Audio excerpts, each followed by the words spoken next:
Joining me now to talk about this and much more is former Democratic presidential candidate Senator Bernie Sanders of Vermont. Senator, thanks so much for joining us. We appreciate it.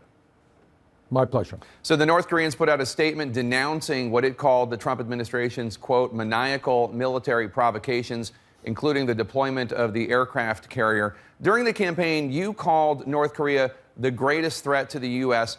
How do you think President Trump has dealt with the crisis so far? Well, the important point is how we go forward. It is a very complicated and difficult issue.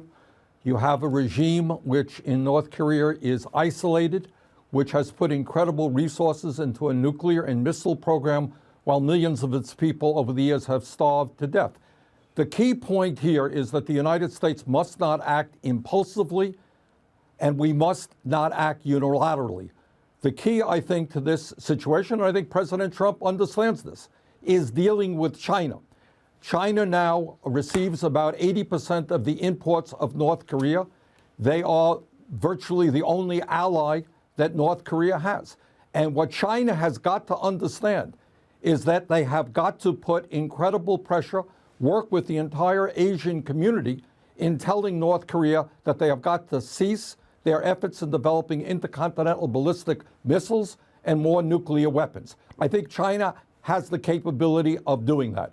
So the partnership with China and other countries in that region is what we have got to focus on. And as you note, President Trump has seemed to follow that basic idea that China is the key. After he met with Chinese President Xi, an editorial in a semi-official Chinese newspaper warned North Korea specifically that it must rein in its nuclear ambitions or risk losing vital Chinese trade. It wrote, quote, Chinese society will be willing to see the United Nations Security Council adopt severe restrictive measures that have never been seen before, such as restricting oil imports to the north. It seems to be something of a policy shift for China. Do you agree? And if so, do you think President Trump's policy of leading on China is the reason this is happening?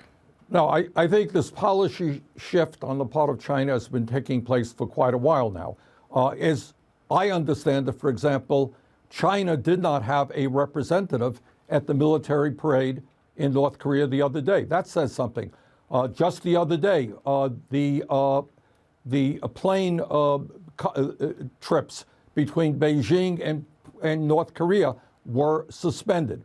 Not to mention that China is now cutting back on the importation of coal from North Korea, which is the major source of their foreign currency. But China has got to do a lot more, a lot more. They have got to be working with the United States, with Japan, with South Korea to make it very clear to North Korea that these policies cannot continue, or else there is going to be significant economic sanctions destroying that economy. You were one of the only members of Congress to come out opposed to the strike in Syria 2 Thursdays ago. You warned it could lead to a quagmire. Now, since that time, there have been no further U.S. strikes against the Syrian regime. President Trump said this week, quote, we're not going into Syria. Is it possible that that airstrike by the U.S. was a one-off?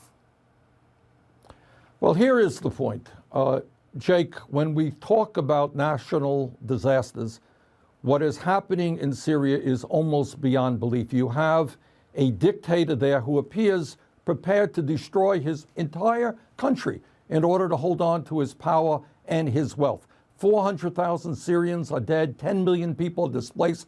They have detainment camps, massive torture. They bomb hospitals.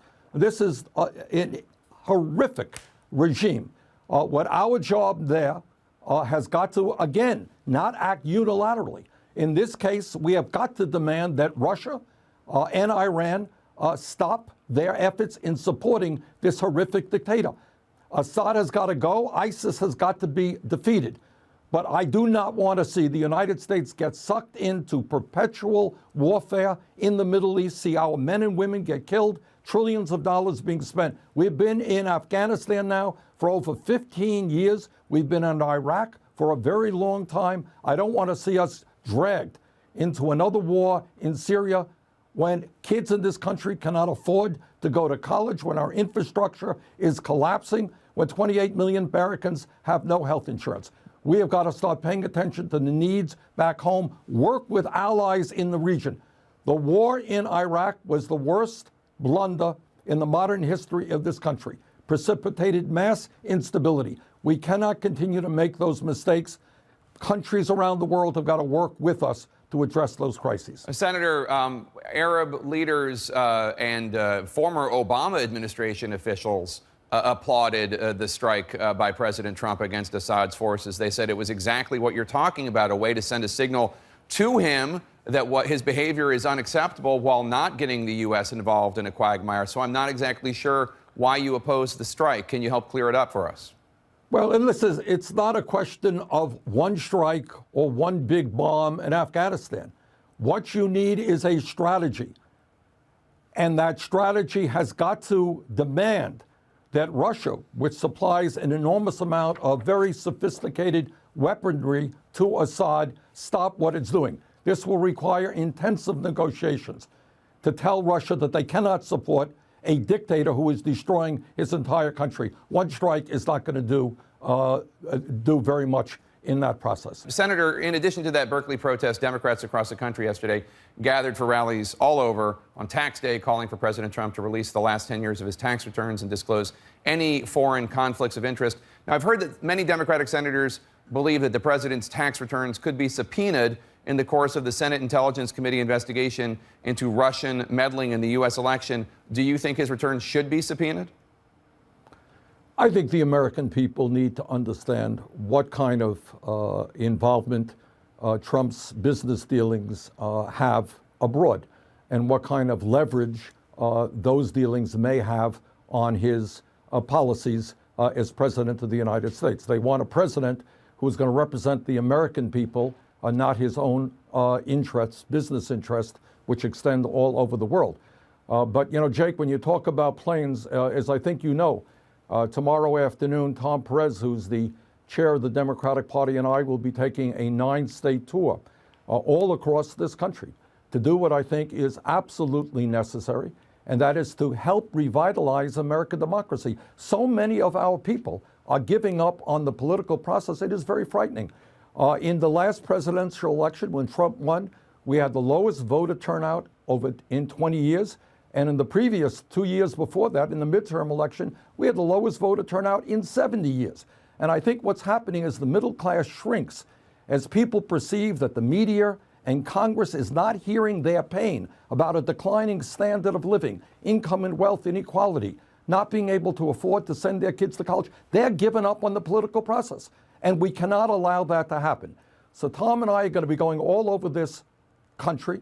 We're going to be fighting to see that the Democratic Party becomes a 50-state party. You can't just be a West Coast party and an East Coast party. Mm-hmm. And we need a bottom-up party, a grassroots party, which is prepared to stand up to the big money interests, which have so much influence over the political and economic development of our country. Well, let's talk about that. Kansas and Georgia are red states. You're on this red state tour that's going to kick off tomorrow. But just this week, a Democrat you supported lost an election for a special House seat election in Kansas. A Democratic candidate, John Ossoff, is seeking to fill in Georgia a seat vacated by the now Secretary of Health and Human Services, Secretary Dr. Tom Price in Georgia. Are you concerned that the DNC, they're doing this big red state tour with you, but a lot of people criticized the DNC for not sending enough resources to Kansas. So it's great that they're doing this display. Well, let's be clear. Let's be clear. I mean, the point here is that I think all over grassroots America, whether they're Democrats, independents, or Republicans, people are perceiving that Trump did not tell the truth in his campaign in terms of what he would do as president of the United States. He was going to drain the swamp. Well, he's in fact appointed more billionaires to his cabinet than any president in history, et cetera, et cetera. So what I think has happened now in Kansas, it is true that the Democratic candidate lost. It is true that the Democratic Party should have put more resources into that election. But it is also true that he ran 20 points better than the Democratic candidate for president did in Kansas. So what you're seeing in Kansas, what you're seeing in Georgia, I believe you're going to see it in Montana. I believe you're going to see it all over this country, is that many so-called red states, working people are going to wake up and say, wait a second, Republicans want to cut Social Security, Medicare, Medicaid, and education, and they want to give hundreds of billions of dollars in tax breaks to the top 1%. No, that's not what we elected Trump to do. Yeah, climate change is real. It's not a hoax. We got to move to sustainable energy. I think all over this country, in red states and in blue states, people are beginning to stand up. They're beginning to fight back. They're demanding a government which does not just represent the billionaires, but represents the working class of this country. Senator, I want to ask you about this horrific incident last week in which a passenger was dragged off a United flight after refusing to give up his seat voluntarily. Democratic Congresswoman Jan Schakowsky of Illinois, she's planning to introduce legislation that would ban airlines from being able to involuntarily bump passengers from flights. Airlines say that this kind of congressional meddling could result in much higher fares for consumers. What do you think Congress should do? Well, I think anybody who flies a lot, and as a United States Senator, I fly a lot, knows how dysfunctional in many respects the airlines are. They know that there are many, many delays that are caused not because of weather, but because of inappropriate practices on the part of the airlines. This overbooking, which caused this particular problem, is not unique. I've been on airlines many, many times where people have been asked to leave. And I think what we do need is to take a hard look at the airlines in this country and make them much more responsive to the consumers than they currently are in terms of pricing. I mean, you could have two people on an airline, one's paying twice as much as another person. So the idea of taking a hard look at airline travel, and by the way, the consolidation of ownership in the airline industry is something that I think would be a very useful effort. All right, Senator Bernie Sanders of Vermont, thank you so much. Have fun and good luck on your red state tour. Thank you very much.